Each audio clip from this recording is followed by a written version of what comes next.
क्या कभी आपने ये सोचा है कि जब कोई आपको अपनी मोहब्बत में कैद कर ले तो उसके बाद क्या हो अगर ये मोहब्बत कोई इंसान नहीं बल्कि एक ऐसी शैतानी हस्ती हो जिसे देखकर आपकी रूह भी कांप उठे।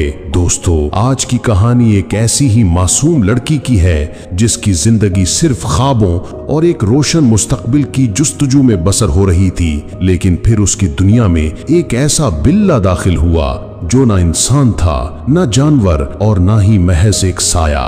वो एक ऐसी हस्ती थी जिसकी मोहब्बत महज एक कैद थी और जिसकी हवस सिर्फ तबाही की ख्वाहिश रखती थी। ये एक सच्ची कहानी है जो इस राज से पर्दा उठाएगी जिसे जानकर आपकी रातों की नींदें उड़ जाएंगी। इस वीडियो में मैं आपको इस लड़की का अंजाम दिखाऊंगा और बताऊंगा कि कैसे उसने एक ऐसी दुनिया में कदम रख दिया जहां से वापसी का कोई रास्ता नहीं था। ये कहानी है एक दूर उफ्तादा कदीम गांव की, जहां शाम ढलते ही चिरागों की रोशनी और आजानें गूंजने लगती।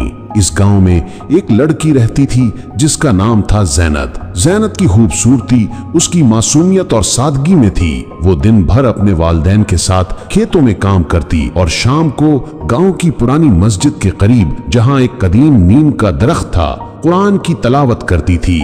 वो दरख्त इतना पुराना था कि गांव वाले कहते थे कि उसकी जड़ें जमीन में नहीं बल्कि किसी और दुनिया में पैवस्त हैं। ज़ैनत इन बातों पर ध्यान नहीं देती थी, वो तो सिर्फ अपने सुकून की तलाश में थी। मगर गांव के बड़े बूढ़े, खास तौर पर औरतें, अक्सर सरगोशियों में कहती कि ज़ैनत के पीछे एक साया लगा रहता है जो रात को उसके घर के ऊपर एक अजीब सी परछाई की शक्ल में मंडलाता है। उसकी वजह ये थी कि ज़ैनत की कमाई कम होने के बावजूद उसके घर की खुशहाली बढ़ रही थी। रात को घर में कभी महंगे फल मिलते तो कभी नायाब चीजें दिखाई देती। ज़ैनत और उसके वालिदैन उसे अल्लाह का करम समझकर शुक्र अदा करते थे, लेकिन ये सब एक खौफनाक हकीकत की तरफ इशारा था। ये हकीकत एक रात उस वक्त सामने आई जब पूरा गांव गहरे अंधेरे में डूबा हुआ था। ज़ैनत अपने कमरे में बिस्तर पर बैठी एक पुरानी किताब पढ़ रही थी कि अचानक उसे सर्द हवा का झोंका महसूस हुआ। जब उसने खिड़की की तरफ देखा तो एक बहुत बड़ा काला बिल्ला उसकी खिड़की के बाहर बैठा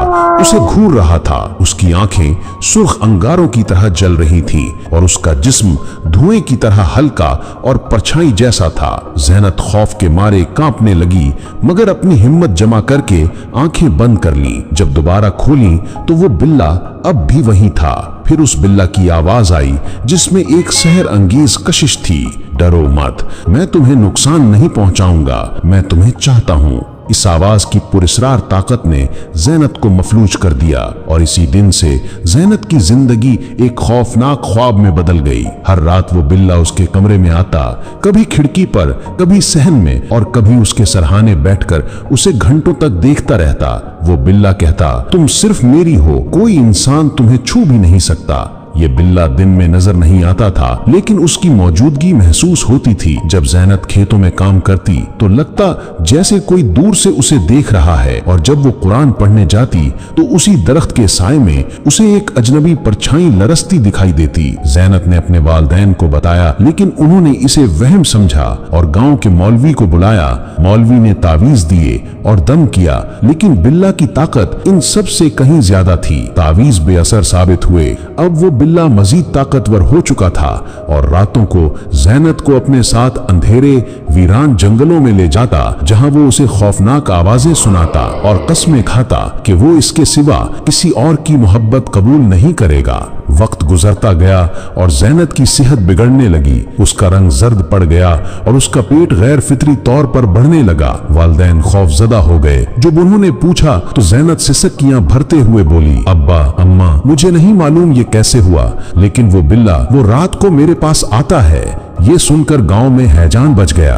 लोग कहने लगे कि ज़ैनत किसी इंसान के बच्चे की नहीं बल्कि एक शैतानी बिल्ला के खून से हामिला है। गांव वाले उसके घर से दूरी इख्तियार करने लगे और रात को उसके घर से बिल्लियों की चीखें, बच्चों के रोने और भारी सांसों की गूंज सुनाई देने लगी। एक रात गांव के एक बुजुर्ग ने बताया कि ये बिल्ला कोई आम जानवर नहीं बल्कि एक नूरी जिन है जो सदियों से इस दरख्त में कैद था। ज़ैनत की मासूमियत और उसकी तलावत ने वो दरवाजा खोल दिया जिससे जिन आजाद हो गया और अब उसी रोशनी की ताकत हासिल करने के लिए ज़ैनत को अपनी बीवी बनाना चाहता था। महीने गुजर गए और आखिरकार एक खौफनाक रात को ज़ैनत को शदीद दर्द उठा। पूरा गांव उसके घर के बाहर जमा हो गया। अंदर से चीखें और धाड़ें गूंजने लगी। अचानक चिराग बुझ गए, आसमान पर गहरे बादल छा गए और बिजली की तेज चमक और गरज के साथ दरवाजा खुला। अंदर ज़ैनत की बेजान लाश फर्श पर पड़ी थी और एक खौफनाक साया अंधेरे में गायब हो रहा था। कहते हैं ज़ैनत ने एक बच्चे को जन्म दिया जो इंसान नहीं था। उसकी आंखें आग की तरह सुर्ख, दांत दरिंदे जैसे और जिल्द सियाह अंधेरे जैसी थी। गान वालों ने खौफ के मारे उसे देखते ही मट्टी के हवाले कर दिया। दोस्तों, ये कहानी सिर्फ डरावनी नहीं बल्कि सबक भी है। कभी कभी हम इन चीजों को वहम समझकर नजरअंदाज कर देते हैं, लेकिन हकीकत में वो हमारे सामने होती हैं। ज़ैनत के वालिदैन ने भी ऐसा ही किया और बिल्ला दिन ब दिन ताकतवर होता गया। आज भी गांव वाले कहते हैं कि रात को पुरानी मस्जिद और नीम के दरख्त के पास ना जाना। वहां एक औरत के सिसकने और एक बच्चे के रोने की आवाज आती है। शायद वो ज़ैनत की रूह है जो अपने अंजाम पर रो रही है, या शायद वो बिल्ला जो अब भी अपनी मोहब्बत की तलाश में है। अगर आपको ये कहानी पसंद आई हो तो वीडियो को लाइक करें, चैनल को सब्सक्राइब करें और बेल आइकन दबाना ना भूलें ताकि ऐसी ही सनसनीखेज और खौफनाक कहानियां आप तक सबसे पहले पहुंचें। पूरा सुनने के लिए बहुत बहुत शुक्रिया। मिलते हैं अगली कहानी में। खुदा हाफिज।